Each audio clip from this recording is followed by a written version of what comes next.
And first of all, we have Professor Geoff Wake from the Centre for Research in Mathematics Education at the University of Nottingham. Geoff and the design team at Nottingham have been involved with Cambridge Maths from its inception. Geoff leads or is involved in various initiatives, including the Collaborative Lesson Research Project, and IMECT or IMECT, and the International Community of Teachers of Mathematics and its applications, all of which I'm sure will inform his presentation. So Geoff, please do share your thoughts with us. Thank you. Okay, thanks very much. And thank you for inviting me to speak. Well, it's on a slope, so be careful. Okay, so you've already mentioned applications, and I am coming and tackling this from a particular perspective, and I presume Tony and I will have a different viewpoint.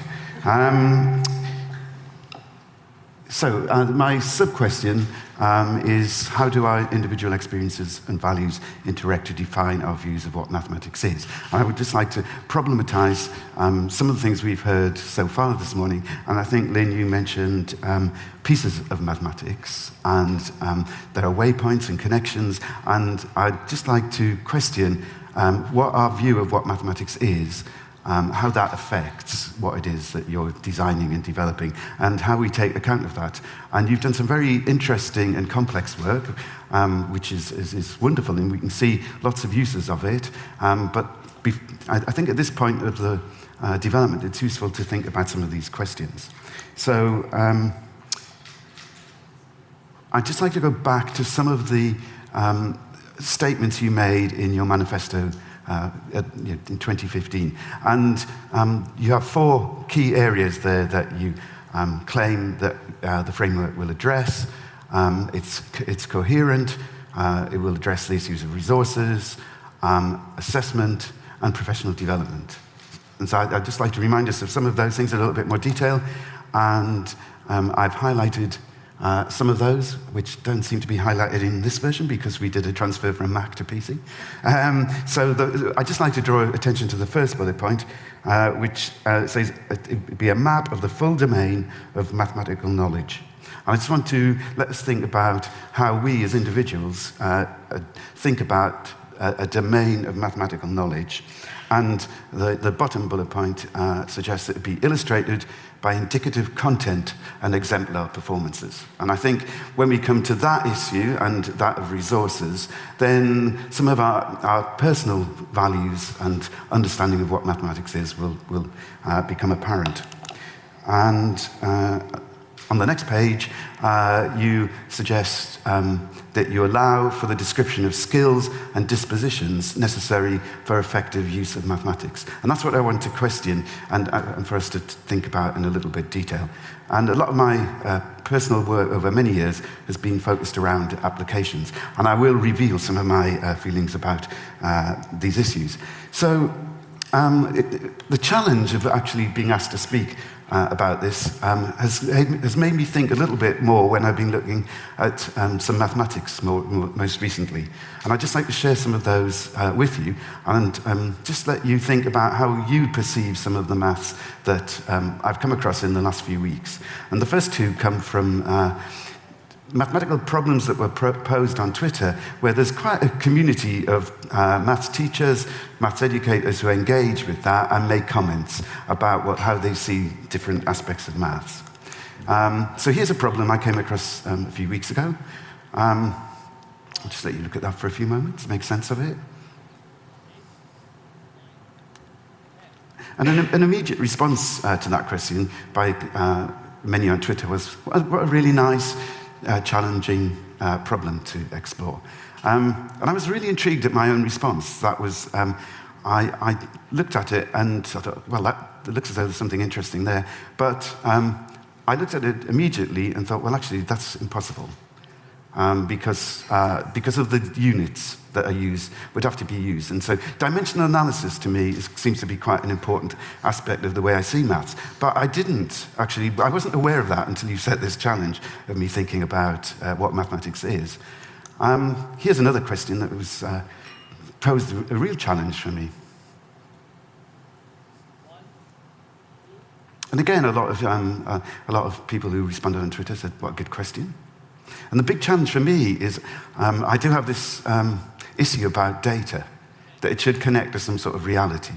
So if we're going to use the mean, median, and mode in a question like this, is this a good thing to be doing? What messages and signals are we giving to students if we use this type of question about what data handling is about? The next two that I'm going to show you come from two different bits of research I've been working on recently. Here's a question. We've been looking at some primary school children solving problems. This was a particularly difficult question, particularly when you look at the question itself, which is, have you found all the different possibilities? And we're just looking at the children working at these now, and I'd just like to show you some shots from two students working on that. What are they doing? What are the messages that they've got about what mathematics is, even in primary school? And it seemed noticeable to us from watching the video that they're very unwilling to scribble, to do things that look at, explore. It's very clear that they're doing a lot of mental calculation in their heads. They will only write down things that they think are correct. And they use mental work and using their fingers a lot. Now, that's something to do from the way the curriculum is framed for them in primary school, or how it's mediated by teachers. And we just found that interesting, and we just wonder, actually, does that pervade then how students see mathematics?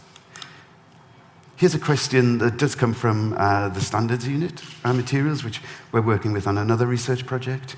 And if you look at that, how would you expect students to work on this proportionality question? And it's a project that's looking at GCSE resits, so we're very keen to encourage students to start from where they are. And if they can do this, not to get too concerned. We're going to ask questions, but if you can do it with whatever method, we're happy. This is what students tend to do, many students, which in some ways, to me, loses the sense of proportionality. So they do this additive method of answering that question, which, of course, is not particularly efficient in this case. But if we were to use even larger values, then it would become even less efficient. So is that being developed from the way students perceive mathematics at primary school? So what do we do about that? Now, I'm not sure about the animation of this, if it's going to work, hopefully. I'm going to turn to Paul Ernest's categorization of whose curriculum is it? Who has the say, and where do we fit? And I think this is a particularly pertinent question for the team to think about, particularly when they come to look at resources, assessment, professional development. And I've just selected some of the issues that Paul Ernest points to as being important. What is our view of what mathematics is? So you can see the industrial trainer sees that it's a set of truths and rules to be used in doing practical work through an unquestioned useful body of knowledge, which I have some sympathy with. I just dug out the number of students who are doing mathematical sciences at university as some indication of the proportion when you contrast it with engineers. So there are 260,000 students studying engineering and technology at university, and there are 45,000 doing mathematical sciences. So clearly the industrial trainer and the technological pragmatist should have some say in whose curriculum it is, given that some of the students who are using mathematics need to think in some of those ways. I'll let you decide where you are. Are you an old humanist who sees this as a nice structured body of truth? The progressive educator who wants students to explore and be process view of mathematics, or a public educator? And I've tried to work out where I sit in relation to these. Maybe I won't reveal that.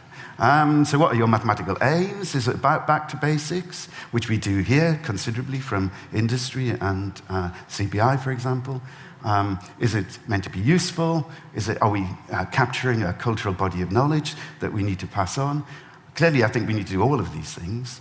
But how is it the way we structure the knowledge in the framework, even prioritizing some of these things? Where is dimensional analysis in the framework?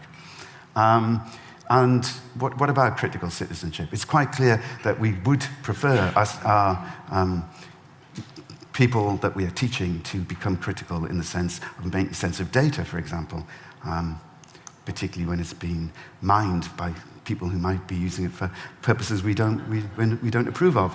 And I'm going to come back to, what is your theory of learning? I think that clearly must underpin the way you structure resources and professional development and so on.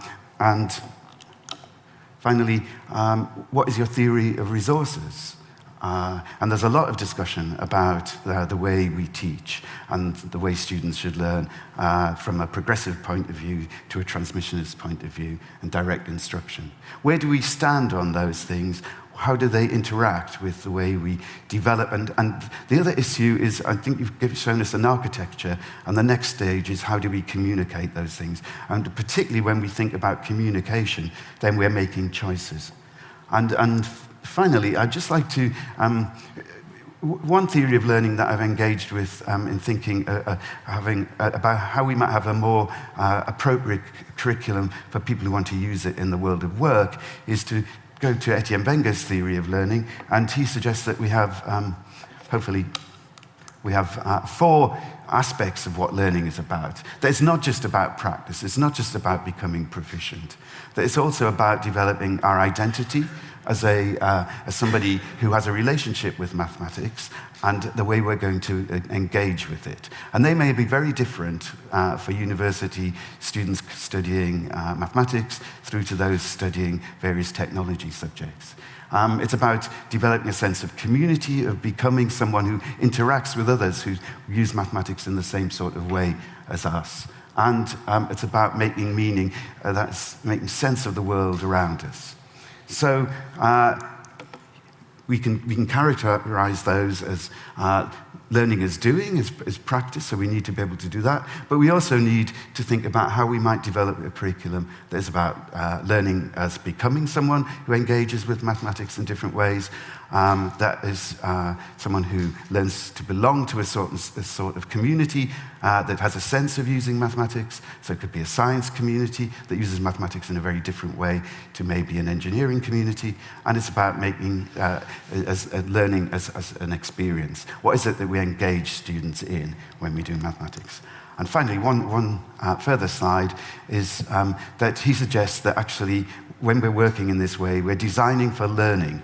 And there are parts of this slide which we have to make decisions about. What is it that we fix? What is it that we allow to emerge in different areas? And so when we look at mathematics, what I'm going to suggest is we need to think very carefully about how we communicate it, but also how we structure it. I think how we structure it embodies the way we see it. And so I just question the team to stand back perhaps and think about the way they are structuring, how they're deciding on waypoints and so on. Okay, thank you very much.